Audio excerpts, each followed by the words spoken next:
Greetings from the far side of the galaxy. This is your host Fury, back at it again with another chapter review. Like every other YouTube channel on this hell site, I gotta ask that you leave a comment, like, and subscribe before we get started. With the usual business out of the way, let's look at Jujutsu Kaisen chapter 150, Perfect Preparation Part 3. What'd you think of the new intro? Took me like an hour to make, and yes, bonus points to anyone who knows where that final chord came from. My badass new intro aside, the actual chapter itself begins with the news of Ogi's death spreading throughout the Zenin clan. In retaliation for the murder, the Kukuru get sent after Maki. These guys are basically the Zenin clan's personal cops. They deal with Zenin problems without getting the higher-ups of Jujutsu Kaisen society involved. They're actually comprised of all male sorcerers without techniques, and Maki used to be a part of them, but now she's just taking parts from them. The killing goes on for quite some time until Maki gets her metaphorical cheeks literally clapped by some giant stone hands. The attacker was Shojiro, a member of the Hiei. The Kukuru are actually a subordinate group to the Hiei, and the Hiei are made up of Zenin sorcerers semi-grade 1 or higher, basically the chaddest of the chads at the Zenin clan. The three Hiei taking on the Doomslayer are Chojuro, Junichi, and Ranta. Despite being pretty important parts of this chapter, we don't actually learn a lot about them, to be honest. We know that Chojuro has some sort of technique that lets him manipulate the earth, and it apparently works at some pretty high level, but it doesn't do shit to Maki.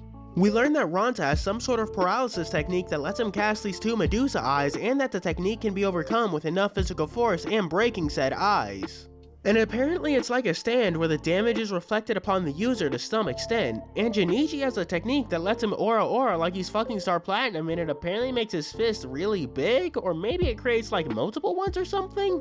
I'm sorry if this sounds like I'm glossing over stuff or if I sound unsure, but keep in mind, 3/5 of the bad guys we meet in this chapter die in this chapter. Gege Sensei tells us their name, shows us their technique, and then promptly throws them in the garbage. I hope we get to see some of them later through flashbacks or something, because they were honestly kinda cool. Nobunaki and Chojuro aside, Ranta seemed like a plucky little lad, and he and Shinichi seemed to have a pretty good relationship. It seems like something that could be elaborated on. My initial idea when I saw Ranta is that he'd be used to show how the Zenin clan's prejudices can affect otherwise good people, but I don't think we'll get any of that. At least Ranta died happy.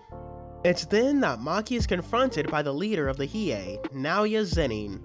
Honestly, never would have thought that that babyface fuck would be the leader of them. Considering his daddy used to be the head of the clan, it was probably nepotism, is what I would say if it wasn't already implied that Naoya is the strongest member of the Zenin clan. Remember back when he was introduced? Dude didn't shy away from pissing off both Junichi and Ogi. He was even doing a decent job against Chozo and only lost because he got caught off guard by the amount of blood Chozo could make, Chozo's unique blood nova, and the fact that Chozo's blood is poisonous. I don't think he's strong enough to beat Maki because she's clearly at the level of Toji, and that man clapped Dagon's cheeks like he wasn't a special grade. That being said, I don't think Maki will kill him, mostly because he still has story potential. Maybe Naoya will get stronger during the fight or something, maybe up the FPS at which he fights, which was built up ever since Naobito winded Dagon back in Shibuya. Granted, my predictions have been pretty wrong pretty consistently lately, so take it with a grain of salt.